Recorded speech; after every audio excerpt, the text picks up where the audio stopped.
Hello students, last class के अंदर अपने फाइनली मोल निकालने के 3 फॉर्मूले डिराइव कर लिए थे।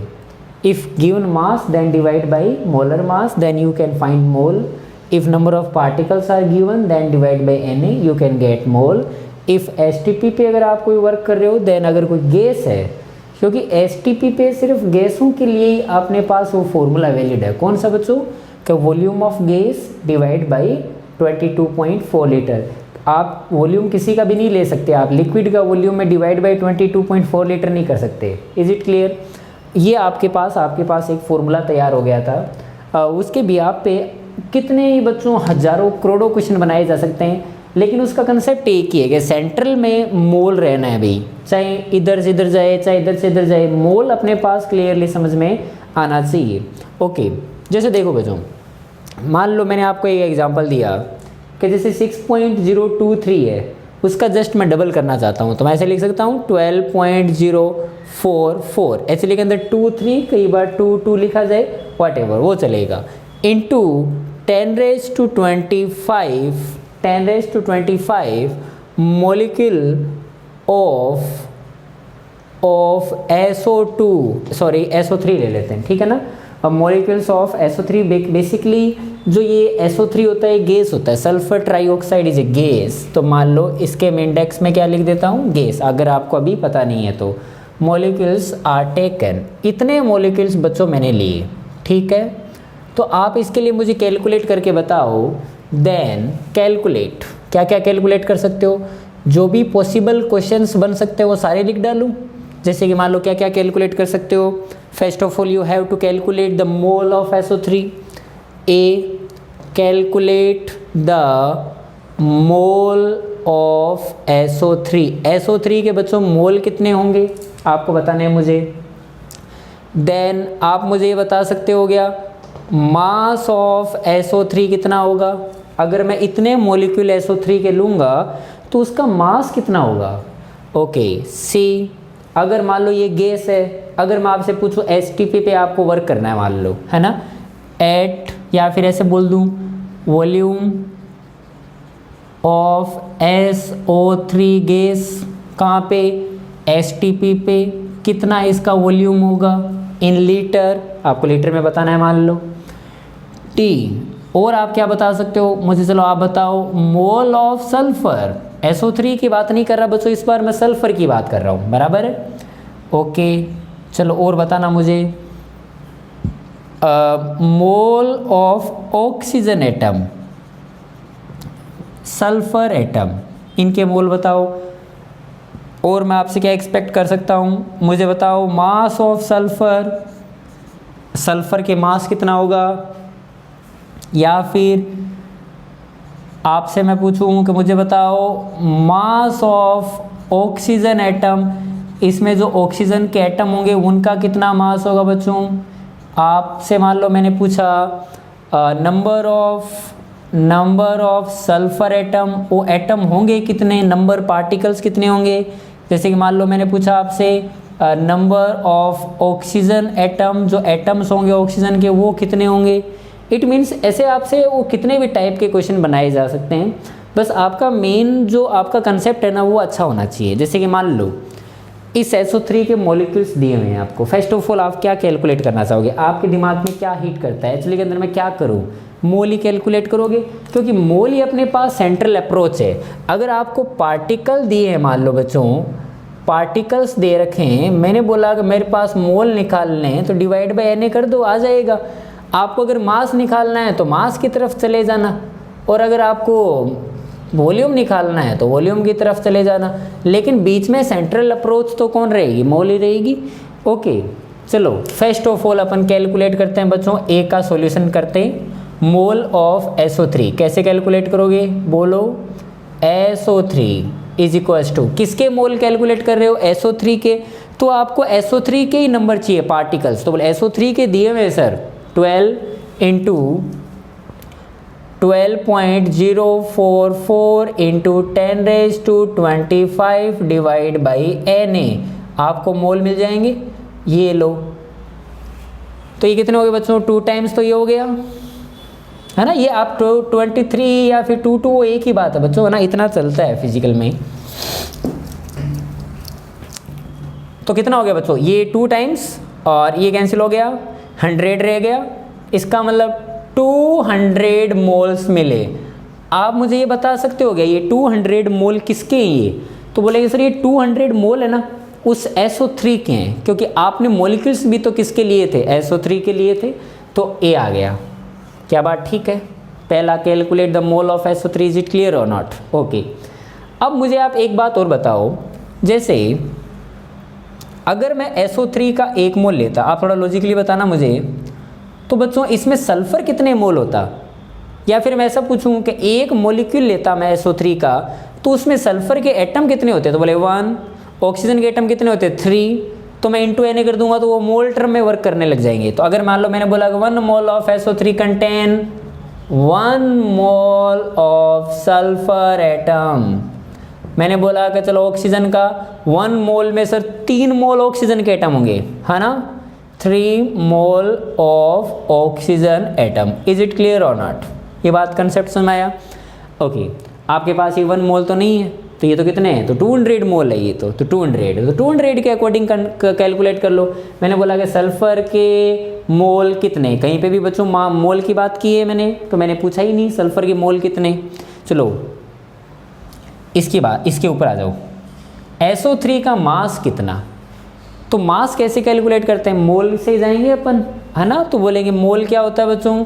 तो बोलेंगे मोल होता है मास डिवाइड बाय उसका molecular weight which is in gram, gram वाला।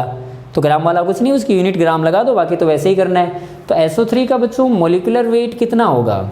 SO3 का कैलकुलेट करके बताना एक बार, आपको बताया हुआ है। सल्फर का कितना होता है बोलो? 32। ऑक्सीजन का कितना होता है? 16 इंटू 3 48 और 32 80। ओके, तो 80 होता है, तो वो उसका मॉलिक्यूलर वेट हो गया 80, है ना। आपको क्या चाहिए बच्चों? मास। आपको इसके मोल दिए हैं, तो कहने का मतलब ये जो 80 आता है 80 ग्राम इज व्हाट? तो बोले SO3 का सर मोलर मास है। मोलर मास का मतलब है कि 1 मोल का मास है वो। तो मुझे क्या पूछा है? तो 200 मोल्स का मास कितना होगा ना। तो थोड़ा लॉजिकली बात करें तो मल्टीप्लाई तो होगा। 1 मोल का मास सर 80 ग्राम, तो 200 मोल का मास कितना होगा? 200 इंटू 80, 200 इंटू 200 उसके मोल है, और आपको मास पूछा है। तो मास मैं कैसे कैलकुलेट करूंगा बच्चों? तो मैं बोलूँगा molecular weight of SO3 into मोल भी तो मैं उसी के लूँगा ना, तो बोलेंगे मोल ऑफ SO3। ओके, अभी आपने बताया 80 इंटू 200 कितना आ जाएगा बच्चों? क्या इतना हो जाएगा क्या?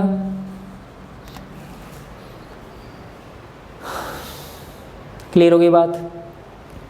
वॉल्यूम ऑफ STP, 1 मोल अगर SO3 गैस लेता मैं, तो STP पे कितना वॉल्यूम ऑक्यूपाई करती हो? 22.4 लीटर। अगर 1 मोल लेता तो 1 मोल तो नहीं है, तो बोले कितने मोल है? तो 200 मोल है सर। तो 200 कितना ऑक्यूपाई करेगी? तो मल्टीप्लाई कर लो, और क्या, तो है ना। So easy. सी वाला कैसे करोगे? तो बोलेंगे 22.4 लीटर इंटू सर 200 मोल, इतना हो जाएगा वो। ये कितना आ जाएगा भाई? तो ये आ जाएगा, पहले तो 2 से इसको मल्टीप्लाई कर लें तो 44.8 हो गया, और इंटू 100 हो जाएगा। 20 से मल्टीप्लाई कर दो, ये 20 से मल्टीप्लाई रहा भाई, इतने लीटर हो जाएगा वो। क्या लगता है बच्चों? हो जाएगा ना।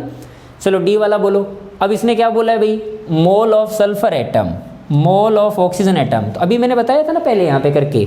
चलो बताओ मुझे, अगर मैं 1 मोल SO3 लेता तो 1 मोल ही उसमें सल्फर होता, है ना। और अगर मैं 1 मोल SO3 लेता तो उसमें ऑक्सीजन के कितने होते? 3 मोल। तो बोलेंगे जितने SO3 के मोल है सर उतने ही सल्फर एटम के मोल कहलाएंगे, क्योंकि एक SO3 मॉलिक्यूल में सर एक ही सल्फर एटम है। तो मैं यहाँ पे डायरेक्ट लिख दूँ या डी में? डी में बच्चों मोल बोलो, सल्फर एटम के कितने होंगे? तो बोलेंगे उस SO3 के कितने हैं? तो उसके तो 200 है, तो सर इसके भी 200 ही होंगे। लेकिन क्या ऑक्सीजन के एटम भी उतने होंगे? नहीं सर, एक के अंदर 3 है, तो बोलेंगे 200 के अंदर 200 के अंदर कितने हो जाएंगे, तो बोलेंगे इंटू 3 कर दो, तो इंटू 3 करने का मतलब 600 मोल हो गए। क्लियर है। अब उसने पूछा मास, तो बोलेंगे मास कैसे निकालते हैं, मोल इंटू मोलिकुलर वेट और एटॉमिक वेट, वो तो जिसकी बात करेगा उसी के मैं मोलिकुलर मास से मल्टीप्लाई करूंगा। ओके जैसे मान लो मुझे पूछा है बच्चों मास ऑफ सल्फर एटम, जैसे मैंने यहाँ पे पूछा मास ऑफ SO3, तो मैंने क्या किया, मोल ऑफ SO3, भाई मुझे उसी के तो मोल चाहिए इंटू उसी का मोलिकुलर वेट। तो अगर मुझे मास चाहिए सल्फर का तो मैं कैसे निकालूंगा, तो बोलेंगे mole of sulphur atom, sulphur atom के मोल इंटू एटॉमिक वेट, क्योंकि सल्फर एक एटॉमिक फॉर्म में है, तो atomic weight of sulphur in gram, है ना। तो बोलेंगे सर अभी कितना बताया आपने सल्फर का, 200 बताया, इंटू सल्फर का तो 32 ही होता है, तो 32 इंटू 2 कितना हो गया 64, तो कितना आ जाएगा ये 6400 ग्राम बराबर है। मास ऑफ ऑक्सीजन एटम, तो बोले ऑक्सीजन एटम का मास चाहिए, तो ऑक्सीजन एटम के मोल लाओ, तो बोलेंगे mole of oxygen atom into oxygen is in form atomic form, then atomic weight of oxygen in gram, gram वाला लेंगे क्यों मोल में वर्क कर रहे हैं। ओके तो मोल कितने, तो बोलेंगे 600, ऑक्सीजन का कितना होता है बच्चों 16, तो 16 6 जा कितना होता है 16 6 जा 96, और 2 0 और लगा दिए, तो बोलेंगे ये लो साहब हो गया। अब बोला है कि सल्फर के एटम कितने होंगे, तो एटम मतलब पार्टिकल्स, तो बोलेंगे पार्टिकल के लिए क्या करते हो बच्चों, तो पार्टिकल के लिए मुझे इतना पता है कि 1 मोल होता है तो उसमें Na पार्टिकल्स होते हैं, वो एटम पूछे तो उसमें Na एटम हो जाएंगे, मॉलिक्यूल पूछे तो मॉलिक्यूल हो जाएंगे। तो आप तो मुझे ये बता दो इस सल्फर एटम के मोल कितने हैं, तो मुझे जस्ट उसको Na से मल्टीप्लाई करना है, that number is known as atom. और सल्फर एटम का मोल है क्या कहीं, वो रहा सर 200 मोल, इसका मतलब मैं क्या करूँगा 200 इंटू Na, इतने हैं सर। ऑक्सीजन एटम कितने हैं, तो ऑक्सीजन एटम के आप मोल बताओ, मोल लेके आओ, मोल है सर 600 इंटू Na कर दूंगा, तो सर इतने उसमें एटम्स प्रेजेंट है। तो एक क्वेश्चन से अपने काफ़ी ज़्यादा जितने भी देखो पॉसिबिलिटीज़ है अपन कर रहे हैं, है ना। कभी इतना ही तो पूछ सकता है, और तो आपसे क्या पूछेगा, पार्टिकल दे देगा, मोल पूछ लेगा, मोल दे देगा, मास पूछ लेगा, इस टाइप से वो कर सकता है ना। प्लीज़ इसको नोट डाउन करो।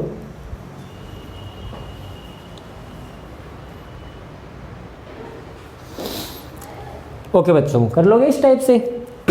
अब मैं कोई भी क्वेश्चन दूँ तो कर पाओगे भाई। वॉल्यूम अगर दिया, लेकिन वो STP पे वॉल्यूम है तो मोल कैलकुलेट कर सकते हैं, मास अगर अपन को पता है तो मोल कैलकुलेट कर सकते हैं, पार्टिकल पता है तो मोल कैलकुलेट कर सकते हैं, ये अपन ऐसा काम कर पाएंगे। इज इट क्लियर और नॉट। जैसे इन जनरल अगर बात करें बच्चों, जैसे कि मान लो AXBY टाइप का कोई कंपाउंड है, AXBY टाइप का कोई कंपाउंड है, अगर मान लो इसके अपने पास मोल्स है कोई, लेट सपोज मान लो इसके जितने भी मोल्स हैं, मोल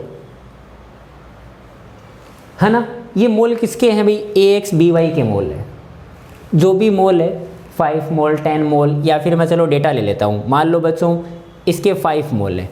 AXBY टाइप का कोई कंपाउंड था, या फिर ऐसे बोल लो कि कोई मॉलिक्यूल था जिसके 5 मोल है। कितने बच्चों 5 मोल है। आप मुझे ये बता सकते हो क्या कि मोल ऑफ A कितना होगा, तो आप ये A निकालोगे कैसे।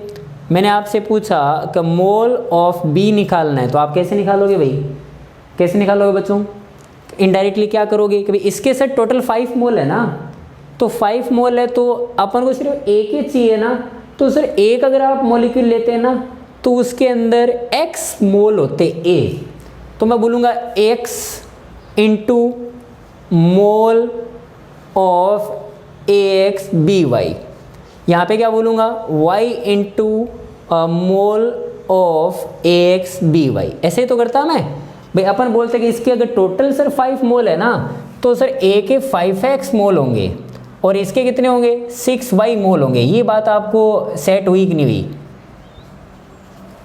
ये बात आपको सेटिस्फाइड हो नहीं हुई, बोलो। चलो एक ऐसा करो ना, एक एग्जांपल ले डालो, तो चलो मेरे को लगता है ये बात थोड़ी कम समझ में आई आपकी। मान लो बच्चों मैंने एक एसिड लिया, उस एसिड का नाम है मान लो H2SO4, H2SO4 है ना।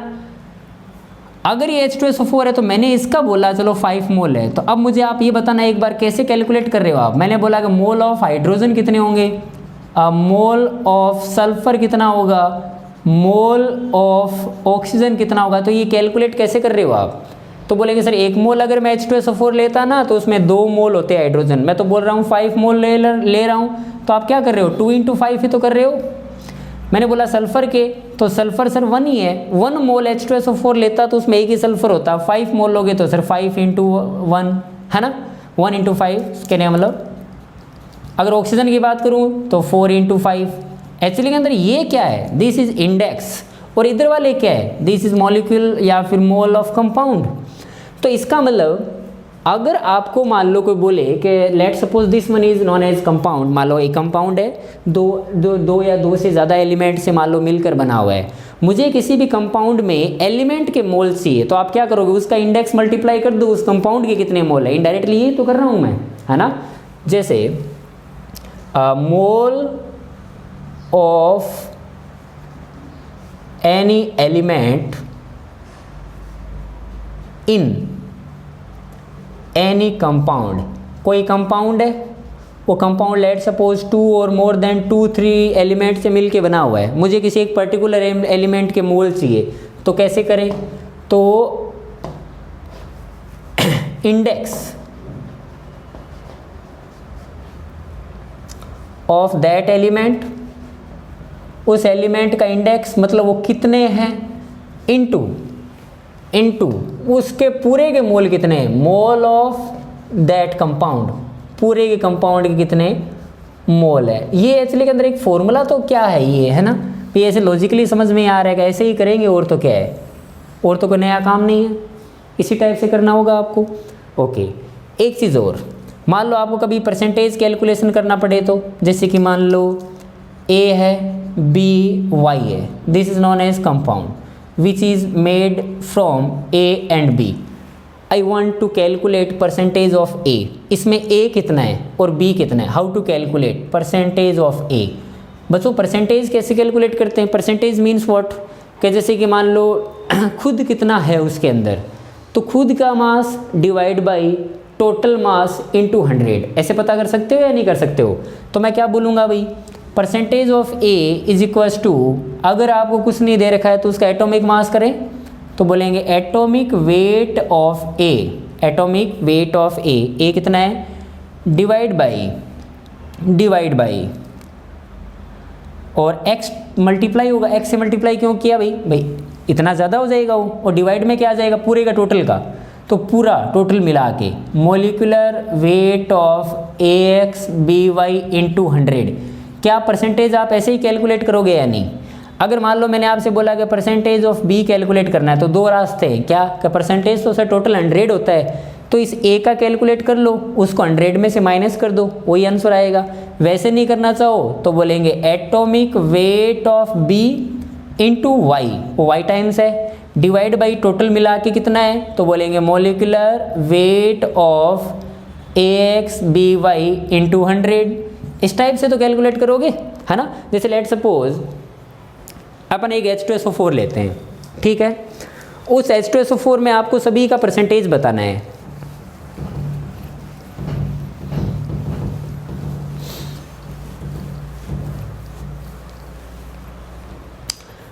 जैसे फॉर एग्जाम्पल H2SO4 है, कोई ग्राम नहीं दे रखा, कुछ नहीं दे रखा आपको, आपसे तो सिर्फ इतना पूछा है कि H2SO4 में मुझे इतना बताओ कि परसेंटेज ऑफ हाइड्रोजन कितना है, परसेंटेज ऑफ सल्फर कितना है और परसेंटेज ऑफ ऑक्सीजन कितना है। तो आप ये निकालोगे कैसे, तो फर्स्ट ऑफ ऑल तो क्या कर लो, फिर टोटल कितना है ये टोटल, तो पूरा मोलिकुलर वेट कैलकुलेट कर लो, 98 ग्राम आएगा एक मोल का मास, है ना, 1 इंटू 2 ऐसे करके। ओके 98 ग्राम आया।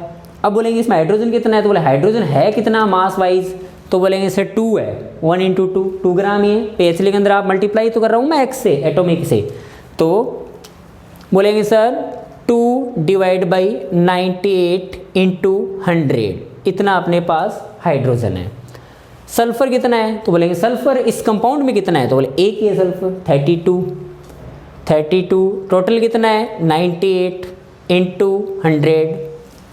ऑक्सीजन कितना है, तो बोलेंगे सर 4 टाइम्स है, इंडेक्स मल्टीप्लाई कर रहा हूँ, मीन्स व्हाट, वाइस टाइप से मल्टीप्लाई कर रहा हूँ, 16 into 4 means what, 64 divide by 98 into 100, है ना। बताओ इसमें ज़्यादा कौन है, ऑक्सीजन ज़्यादा है इसमें, उसके बाद में सल्फर, उसके बाद में हाइड्रोजन। आप परसेंटेज वाइज कैलकुलेट कर लेना बच्चों KLC से, ठीक है ना। ये एग्जैक्ट डेटा आप कैलकुलेट कर लेना, मेरे पास KLC नहीं है, कर लोगे यहाँ पे मल्टीप्लाई कर लेना, इंटू डिवाइड कर देना, डिवाइड करके 100 से मल्टीप्लाई। इज इट क्लियर और नॉट? ओके चलो तो बताओ मुझे, ब्यूटेन है मान लो, लेट सपोज ब्यूटेन, उस ब्यूटेन के अंदर आप मुझे बताओ कार्बन कितना परसेंट है, परसेंटेज ऑफ कार्बन, और मुझे बताओ परसेंटेज ऑफ हाइड्रोजन। चलो ट्राई करो, कैसे करोगे? Butane means what, butane means C4H10, इसको अपन ब्यूटेन बोलते हैं। ओके इसमें कार्बन कितना है, तो पहले अगर एक बार साइड में टोटल कैलकुलेट कर लो, 4 इंटू 12 प्लस 1 इंटू 10 और 12 4 12 जा 48 हो गया, 48 और 10 58 हो गया, तो 58 ग्राम है सर 1 मोल का, है ना।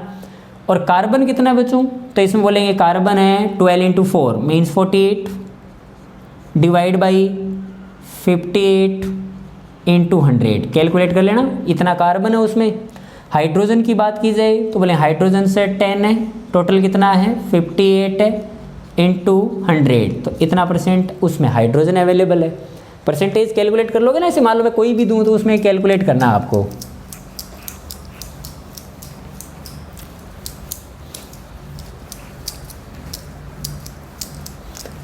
चलो N2O5 में बताओ नाइट्रोजन कितने परसेंट है, ऑक्सीजन कितने परसेंट है N2O5 में?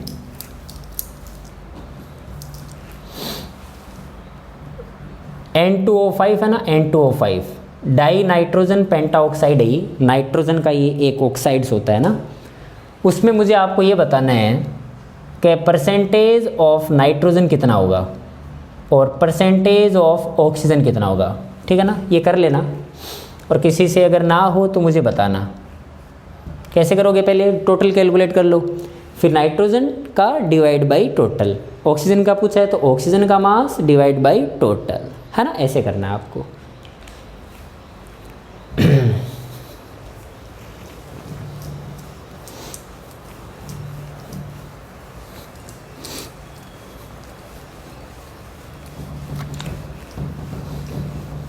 देखो बच्चों मोल के फॉर्मूले तो 3 ही होते हैं, बाकी उसके ऊपर कितने ही टाइप के क्वेश्चन बना सकते हैं, थोड़ा थोड़ा अलग अलग करके बातें वही होती है, चेंज होता रहता है। एक बार बच्चों जेई में क्वेश्चन आया था, जेई में ये क्वेश्चन आया था कि अगर मान लो आप 1 kg इलेक्ट्रॉन लेते हैं, क्या करते हैं आप, जैसे इलेक्ट्रॉन कितने छोटे होते हैं, बहुत छोटे छोटे होते हैं, आपने 1 किलो इलेक्ट्रॉन लिया, 1 किलो इलेक्ट्रॉन, तो अगर 1 kg आपने अगर इलेक्ट्रॉन लिया तो आप ये बता सकते हो क्या वो इलेक्ट्रॉन के मोल कितने हैं, what is the mole of electron, ये आपका क्वेश्चन है। चलो मोल ऑफ इलेक्ट्रॉन, ये जेई में आया हुआ क्वेश्चन है एक बार। Let suppose if you take 1 kg of electron together then how many moles of electron are there, कितने मोल उसके होंगे, हाउ टू कैलकुलेट, कैसे कैलकुलेट करोगे, बोलो। भाई सिंपल सा है, फॉर्मूला आप जानते ही हो, मोल क्या होता है भाई, तो बोलेंगे सर मोल होता है mass given mass divide bye molecular weight या फिर एटॉमिक वेट। ये एक्चुअली के अंदर होता क्या है, ये होता है सर मास ऑफ 1 मोल। मैं नीचे क्या करता हूँ, 1 मोल का मास लेता हूँ, electrons are not molecule, it means molecular weight नहीं लेंगे, these are not atom, it means atomic weight नहीं लेंगे। लेकिन आपको बेसिक डेफिनेशन तो पता ही है, डिवाइड में अगर आप ग्राम वाला लेते हो वो एक्चुअली के अंदर होता क्या है, तो वो सर नथिंग, वो 1 मोल का मास होता है, सीधी सी बात क्या होती है, 1 मोल का मास होता है। तो बोलेंगे sir mole is equals to given mass is what, gram में लेना चाहो तो बोलेंगे 1000 gram divide by mass of 1 mole electron, divide में क्या आएगा, 1 मोल मास का ले लो, तो 1 मोल मास का लूँ कैसे, तो 1 का तो बता दो, तो बोले 1 का तो जानते हैं, 1 इलेक्ट्रॉन का मास कितना होता है बच्चों, 9.1 इंटू 10 की पावर -31 लोगे तो केजी हो जाएगा, ऊपर ग्राम में ले रखा है तो नीचे भी ग्राम ले लो, ऊपर केजी में लो तो इसमें भी केजी में ले लो, है ना। अगर आप यहाँ पे ग्राम में नहीं लेना चाहते ना तो 1 डिवाइड बाई यहाँ पे फिर 31 कर देना। अगर ऊपर ग्राम में ले रहे हो तो इसको भी फिर आपको ग्राम में लेना पड़ेगा। 9.1 इंटू 10 की पावर -28 ग्राम। ये किसका मास है? ये तो एक इलेक्ट्रॉन का मास है सर। नीचे डिवाइड में क्या आता है? मास ऑफ 1 मोल। तो बोले 1 मोल कैसे बनाऊँ? इंटू Na कर दो ना, तो इंटू Na कर दोगे तो वो 1 मोल का मास हो जाएगा। क्या बोलते हो? Are you agree with this? हो जाएगा, ग्राम ग्राम यूनिट कैंसिल हो जाएगी, तो ये आपका आंसर हो जाएगा। क्या लगता है भाई? अगर आप इसको ऐसे लिखना, भाई ये आपको ऐसे लिखना है, कोई डिवाइड मल्टीप्लाई करने की ज़रूरत नहीं है। 1.1 इंटू 10 की पावर -31, 6.023 इंटू 10⁻23 आंसर। सिंपल ही है ना, ज़्यादा इसमें कोई लोड नहीं लेनी है, तो इतने सिंपल भी क्वेश्चन आते हैं। अगर मान लो मैंने आपसे बोला कि 1 किलो या फिर पानी लो, क्वेश्चन देखो इंटरेस्टिंग बहुत सारे बन सकते हैं बच्चों। मान लो इसमें कौन है? पानी है। 1 लीटर वाली बोतल आती है ना, बिसलरी की, एक्वाफिना की, जो भी, मान लो 1 लीटर है ये, है ना। 1 लीटर बोले, या फिर मैं अभी के लिए चलो 1 kg बोल देता हूँ, ठीक है ना। 1 kg H2O कितना है बच्चों? 1 kg। और पानी की जो डेंसिटी होती है वो 1 ग्राम पर ml होती है, तो पानी के लिए कोई फ़र्क नहीं पड़ता है बच्चों का, आप इसको 1 लीटर बोलो या 1 kg, वो आर सेम। लेकिन अभी डेंसिटी की अपने बात नहीं की है, तो मैंने इसको क्या लिख दिया? 1 kg लिख दिया, बराबर है। ओके, अगर मैं एक ग्लास लूँ या एक बोतल लूँ जिसमें मैं 1 kg H2O लूँ, 1 kg, तो आप मुझे बता सकते होगे उस बोतल में, उस बीकर में इलेक्ट्रॉन कितने होंगे? कितने इलेक्ट्रॉन घूम रहे होंगे? आप तो बोलेंगे सर बहुत सारे घूम रहे होंगे। ये आंसर नहीं देना है, बहुत सारे घूम रहे होंगे, कितने घूम रहे होंगे वो आंसर दो। नंबर ऑफ इलेक्ट्रॉन कितने होंगे? If you take 1 kg of H2O then how many electrons are present in that beaker? Pause करो और निकालो इसको। हो गया? पोज करके निकालना है इसे ना, आराम से शांति से। करोगे कैसे? क्या कंसेप्ट अपनाओगे? कंसेप्ट सर ये अपनाएंगे अपन कि मेरे पास अगर 1 kg दे रखा है ना, मतलब मास दे रखा है ना, तो मैं H2O के मोल्स कैलकुलेट कर सकता हूँ किसी भी टाइम। और एक बार अगर मुझे मोल मिल गए ना, तो मैं इंटू Na करके मॉलिक्यूल्स भी पता कर सकता हूँ। आप तो सिर्फ ये बता दो कि एक मॉलिक्यूल में कितने इलेक्ट्रॉन है, तो बोलेंगे एक, अगर मैं छोटा सा मॉलिक्यूल लूँ तो आपको पता होना चाहिए बच्चों, ऑक्सीजन का एटॉमिक नंबर कितना होता है? 8। हाइड्रोजन का कितना होता है? 1। कितने हाइड्रोजन है? 2 हाइड्रोजन, तो 1 1 ऐसे कर दिया। HCl के अंदर जो ये एटॉमिक नंबर होता है ये क्या है? तो बोलिए सर है HCl के अंदर proton. What is the atomic number? आपने स्टार्टिंग क्लास में बात की थी, these are number of proton.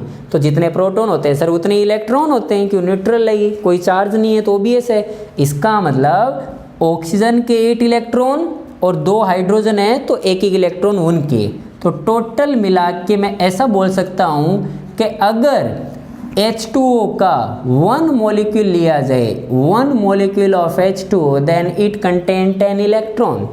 It contains 10 electron. अब आप तो मुझे ये बता दो मॉलिक्यूल कितने हैं इस बीकर में, तो मेरे को जस्ट मल्टीप्लाई करना है। तो चलते हैं, 1 kg दिया हुआ है, तो आप मुझे बताओ मोल कितने होंगे H2O के? तो बोलेंगे ग्राम में लिखा, डिवाइड बाई मोलर मास लिखा, तो बोले H2O का कितना होता है बच्चों? 18। तो 18 अपने पास आ गए मोल, दीज आर मोल्स। ओके, मुझे अगर ऐसा पूछता कि नंबर ऑफ मॉलिक्यूल्स कितने होंगे H2O के, तो H2O के मॉलिक्यूल कैसे निकालते? Mole into Na। तो बोले किसके मॉलिक्यूल चाहिए? H2O के, तो उसके मोल लेके आओ, ये रे।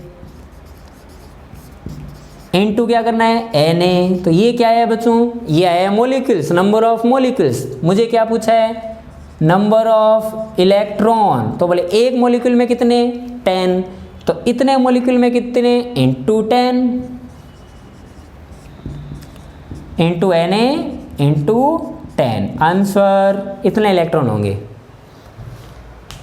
इजी है ना, कोई ज़्यादा मेरे को ऐसे नहीं लगता है ना, कुछ इसमें है। लिखो इसको।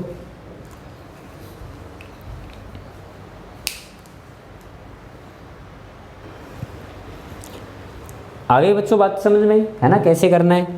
अब डीपीपी स्टार्ट करते हैं अपन। अपने बच्चों कहाँ तक डीपीपी कर ली थी? डीपीपी नंबर 3 कर ली थी। आज अपन डीपीपी नंबर 4 और डीपीपी नंबर 5 को करते हैं ना भाई। जितने बच्चों के डाउट आए हैं मेरे पास उसके अकॉर्डिंग मैं आपको बता देता हूँ। सभी डीपीपी नंबर 4 और डीपीपी नंबर 5 लेके बैठो IUPAC की। ओके, डीपीपी नंबर 4 में क्या है भाई? पहला क्वेश्चन है बच्चों double bond equivalent. Double bond equivalent बोलो या DU बोलो या फिर हाइड्रोजन डेफिशिएंट इंडेक्स बोलो, तीनों वर्ड एक ही होते हैं, है ना। करना वो वैसे ही है। क्या फॉर्मूला है? अगर मोलिकुलर फॉर्मूले में दे रखा है तो वैसे कैलकुलेट कर लो, और अगर स्ट्रक्चर दे रखी है तो वैसे कैलकुलेट कर लो। कैसे? रिंग देख लो, पाइप बॉन्ड देख लो।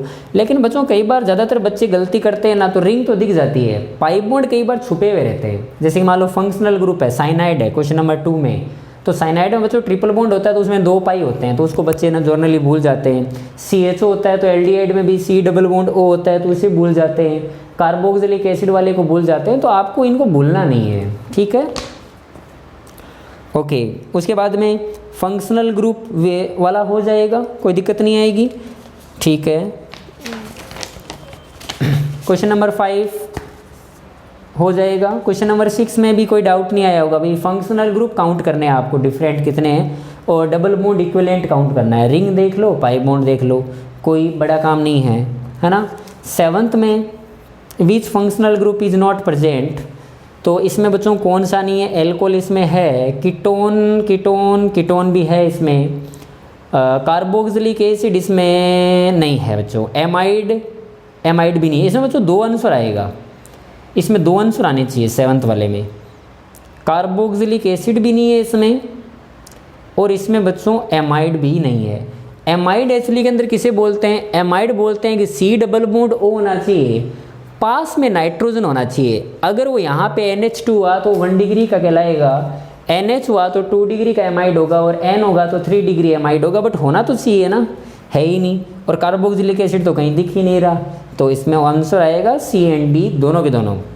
ओके, 8 वाले में बच्चों हो जाएगा क्या? हाइड्रोजन डेफिशिएंसी का मतलब क्या होता है? वही सेम, क्या? DU कैलकुलेट करना है आपको।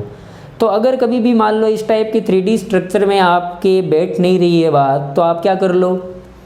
कार्बन काउंट कर लो, हाइड्रोजन काउंट कर लो, और अपना फॉर्मूला लगा के उसके हिसाब से कर लो, गलत होने के चांस ही नहीं है। 9th नंबर में आपके पास पेनिसिलिन दे रखा है, ये याद नहीं करनी स्ट्रक्चर आपसे, तो जो एक्सपेक्ट कर रहा है वो क्या पूछ रहा है कि विच स्टेटमेंट इज करेक्ट। इसमें DU 9 है क्या? 9, तो DU 9 है कि नहीं है देख लो। रिंग काउंट कर लो, पाई बॉन्ड काउंट कर लो, देख लो 9 है कि नहीं है। ये रिंग वाली, ये रिंग को मत भूल जाना, ये जो नाइट्रोजन लिखा हुआ है ये भी तो अपने आप एक रिंग है, उसके पास वाली भी एक रिंग है, ठीक है।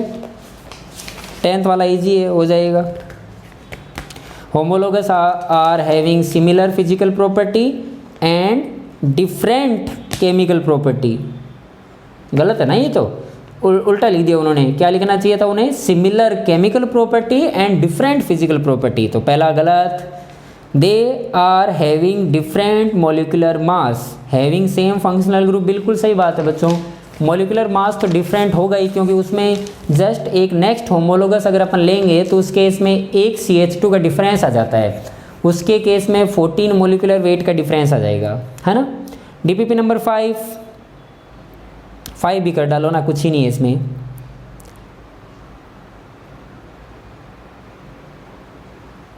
स्टेटमेंट 1 पहला बताओ विच इज़ इनकरेक्ट है, ये थोड़ी स्पेलिंग मिस्टेक है। विच इज़ इनकरेक्ट स्टेटमेंट, आपको इनकरेक्ट स्टेटमेंट पूछा है। Before and after hybridization number of orbitals are same, उसने ऐसा पूछा है।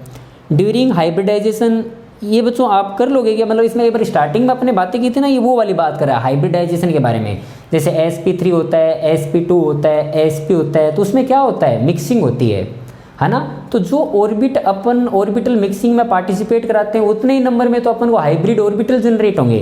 जैसे लेट सपोज बच्चों sp3 हाइब्रिड अपन को बनाना है, तो sp3 में एक s और 3 p मिल के मिक्स होंगे 4, तो 4 ही आपको नए जनरेट होंगे। ये स्टेटमेंट सही है। Number of orbital are always same. During hybridization redistribution of electron is occur, जब हाइब्रिडाइजेशन होता है तो उसमें इलेक्ट्रॉनों का डिस्ट्रीब्यूशन होता है क्या? वो डिपेंड करता है बच्चों। Energy of hybrid orbital is different, नहीं। जो आपको हाइब्रिड ऑर्बिटल मिलेंगे बच्चों वो हमेशा सेम एनर्जी के होते हैं, अलग अलग एनर्जी के नहीं हो सकते वो, इसी वजह से तो अपन हाइब्रिडाइजेशन कर रहे थे। अगर वो एनर्जी डिफरेंट हुई तो फिर एनर्जी डिफरेंट तो स्टेबिलिटी में प्रॉब्लम हो जाएगी, जो अपन केमिस्ट्री में कभी नहीं करना चाहते। और shape of hybrid orbitals are same, yes definitely shape बच्चों सेम होती है, शेप में कोई दिक्कत नहीं है। स्टेटमेंट 3 फॉल्स है, स्टेटमेंट 4 सही है, स्टेटमेंट 1 सही है और स्टेटमेंट 2 भी गलत है इसके अकॉर्डिंग तो, ठीक है ना। और इसमें बच्चों कौन सा लीनियर, ये फोर्थ वाला हो जाएगा कि linear atom, linear arranged atom, तो यहाँ पे ये 3 नहीं है। जैसे कि मान लो इसने ऐसे पूछा कि CH3, उसके पास में 3 नहीं है, कार्बन है बच्चों, यहाँ पे आएगा CH2, यहाँ पे CH double bond CH2। Linear का मतलब लाइन में कितने कार्बन है, तो ये मैंने लाइन में लिख दिया, इसका मतलब ऐसा नहीं है कि रियल में ये लाइन में ही है, वो हाइब्रिड डिसाइड करना पड़ेगा अपन को। जैसे देखो ये कार्बन कौन सा है बच्चों sp, ये कार्बन कौन सा sp, sp मतलब लीनियर, तो ये लीनियर का मतलब ये तो ऐसे ही रहेगा। अब ये ऐसे रहेगा तो हालांकि ये कार्बन sp3 है लेकिन वो तो हाइड्रोजन है ना आगे, ऐसे 3, वो कार्बन तो लीनियर है, तो यहाँ तक तो लीनियर समझ में आ गया, ये कार्बन भी लीनियर हो गया।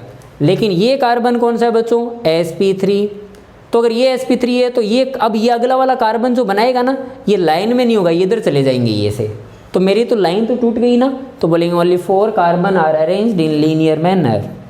अब ये क्या लिखा है कि 109 degree 28 minute bond angle in CH4, CH4 में जो हाइब्रिड होता है वो होता है sp3, ये कार्बन बनाया, ये इस टाइप से उसका बनाया, ये बच्चों मैंने टेट्राहेड्रल बनाया, बराबर है। इसमें 109 के एंगल कितने होंगे, 1 2 3 4 5 6 होंगे ना टोटल, कैसे ऐसा होता है ना, 6 कौन से होंगे, ये 2 3 4 5 6 टोटल 6 होंगे ना। सिग्मा बॉन्ड पूछा है उसने बच्चों, ये एक्चुअली के अंदर कैल्शियम कार्बाइड होता है, CaC2 बोलते हैं इसे, ये काइनिक कंपाउंड होता है, ऐसे करके लिखते हैं इसे। और ये जो मैंने लिखा है ना ये ऐसा होता है ट्रिपल बॉन्डेड माइनस माइनस, हालांकि इसने बॉन्ड बना दिए है ऐसे करके, लेकिन वो रियल में बच्चों बॉन्ड नहीं होता है, उसे सही कर लेना। क्या कर लेना, ये जो बीच के बॉन्ड है ना ये मत बनाना, नहीं तो सिग्मा काउंट करेंगे तो सर एक सिग्मा ये और ट्रिपल बॉन्ड में एक सिग्मा, तो ऐसे करके तो 3 आंसर आ जाएगा, लेकिन वास्तव में इधर होते ही नहीं है, इसमें ही होता है सिर्फ, इसका आंसर आएगा 1 हो जाएगा। 8th 9th में बॉन्ड एनर्जी वाला कर लोगे ना, बॉन्ड एनर्जी का मतलब ट्रिपल बॉन्ड की बॉन्ड एनर्जी ज़्यादा, उसको ब्रेक करने के लिए ज़्यादा एनर्जी देनी पड़ेगी as compare to double bond, as compare to single bond, हो जाएगा। ओके बच्चों, और तो इसमें कुछ है नहीं। अब आप है ना नेक्स्ट क्लास में मैं जब भी स्टार्ट करूँगा DPP नंबर 6 आपकी तैयार होनी चाहिए, ठीक है ना, और DPP नंबर 7, अगर आपके कोई डाउट है DPP नंबर 6 और DPP नंबर 7 में मुझे आप सेंड कर देना, तो मैं यहाँ पे डिस्कस कर दूँगा उसे ना, तो ठीक है ना। ओके बच्चों, थैंक यू सो मच। पहले एक मैं क्वेश्चन ऑफ द डे तो दिए ही नहीं बच्चों, वो रह गया। चलो 1 मिनट रुको, तो 1 मिनट रुको, क्वेश्चन ऑफ द डे की बात करते हैं।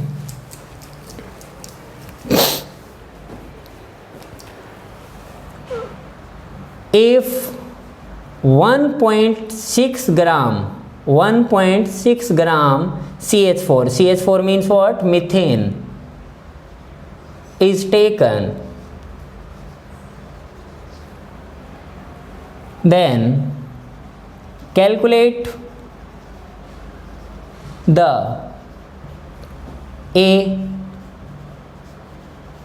टोटल नंबर ऑफ इलेक्ट्रॉन, कितने इलेक्ट्रॉन होंगे भाई, अगर मैं CH4 का 1.6 ग्राम लूँ तो उसमें कितने इलेक्ट्रॉन प्रेजेंट है।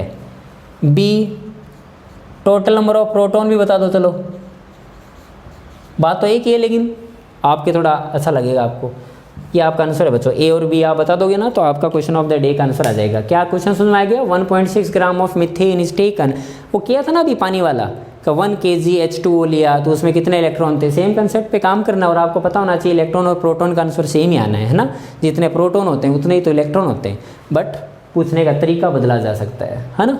Okay, this is question of the day.